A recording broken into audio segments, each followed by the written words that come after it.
Hello everyone! Welcome back sa aming YouTube channel. Ito ang The Dutch Pinay Couple. So maraming salamat po sa inyong patuloy na panonood sa aming mga vlog. Sana po ay patuloy nyo pa rin supportahan ang aming YouTube channel.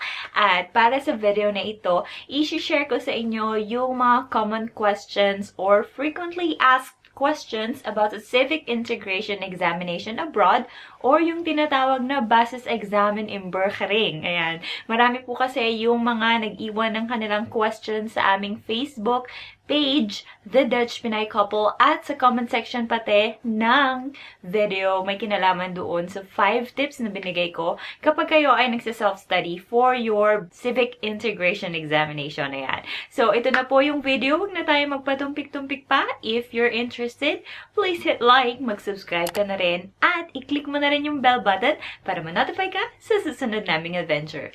And, please keep on watching.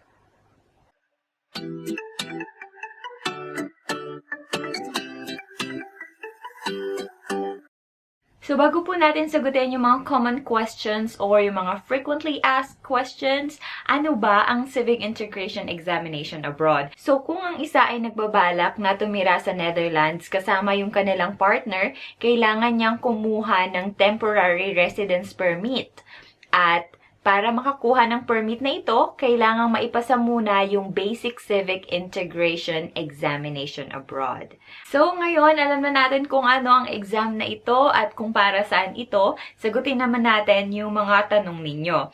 So, one of the questions ay, ilang parts meron sa exam?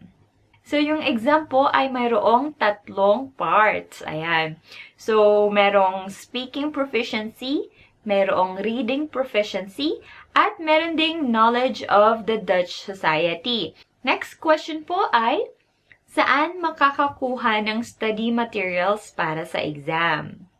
So, pwede po kayong makapag-prepare para sa civic integration gamit yung official self-study package, which is the NAR Nederlands. So, ito rin po yung book or yung package na ginamit ko para sa aking paghahanda para sa exam na ito.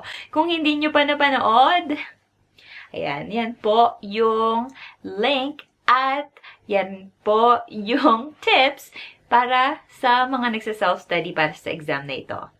So, ang next question po ay, online ba ang exam na ito? So, ang sagot po ay hindi. Hindi nyo po ito mai-take sa inyong cellphone or sa inyong laptop or sa inyong bahay. Kailangan nyo pong pumunta sa Embahada ng Netherlands sa Makati. Magkano ang exam?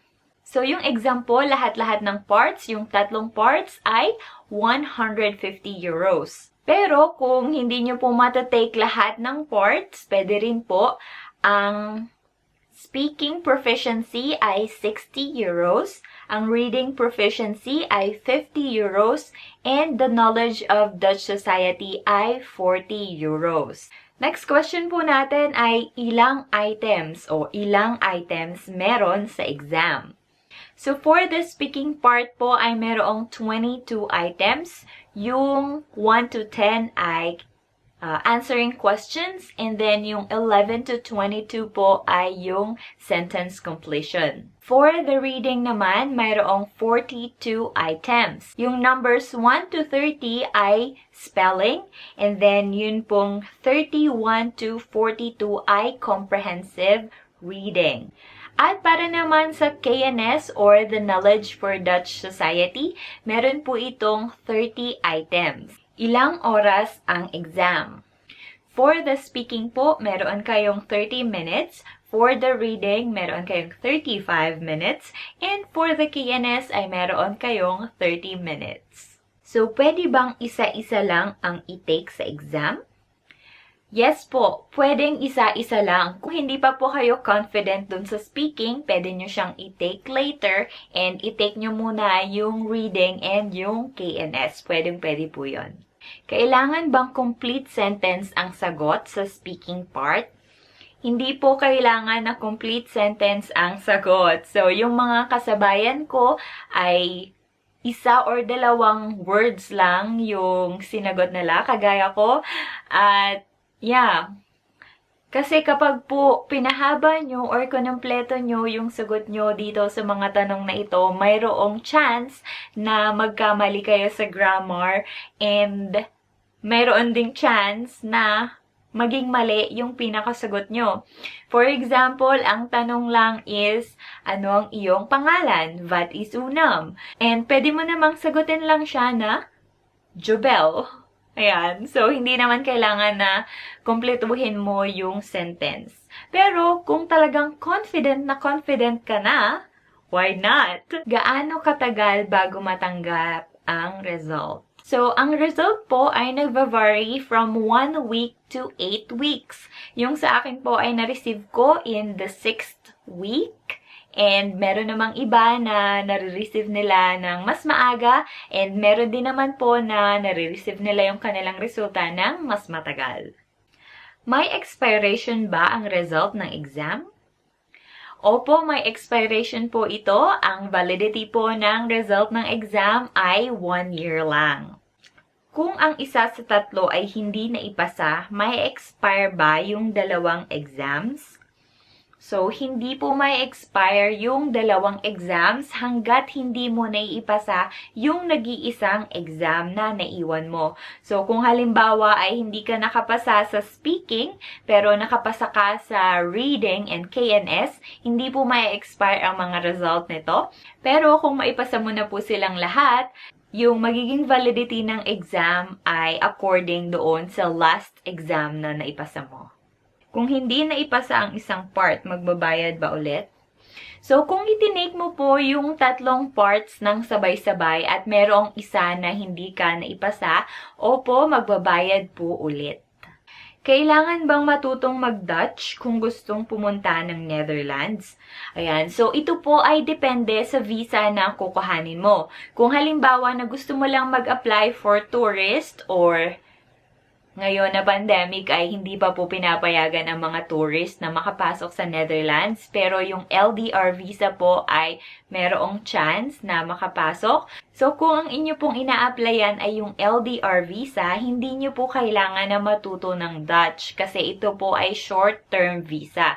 Pero kung kayo po ay mag-a-apply for MVV, ito na po yung long-term visa. Yes, kailangan nyo pong mag-aral. And again, kailangan nyo pong maipasa itong Civic Integration Examination. Pwede bang mag-exam sa ibang bansa? Opo, pwedeng mag-exam sa ibang bansa kung halimbawang ikaw ay hindi kasalukuyang residente ng Pilipinas. For example, OFW ka at nakatira ka sa Dubai, for example, ayan, pwede po kayong mag-exam syempre, sa embassy ng Netherlands sa country na pinag-i-stayan nyo. Kung halimbawa po kayo ay na-stuck sa Netherlands dahil na-cancel yung inyong mga flights, pwede rin po kayong mag-exam sa ibang embassy kagaya ng Germany at France. So, meron po akong mga kakilala na nakapag-exam sa Berlin. Yan. Pero, syempre, kailangan nyo na mag-research and tumawag sa mga kinauukulan para magkaroon kayo ng permit para makapag-exam kayo sa mga bansang yan. Pwede ba akong magbayad ng exam?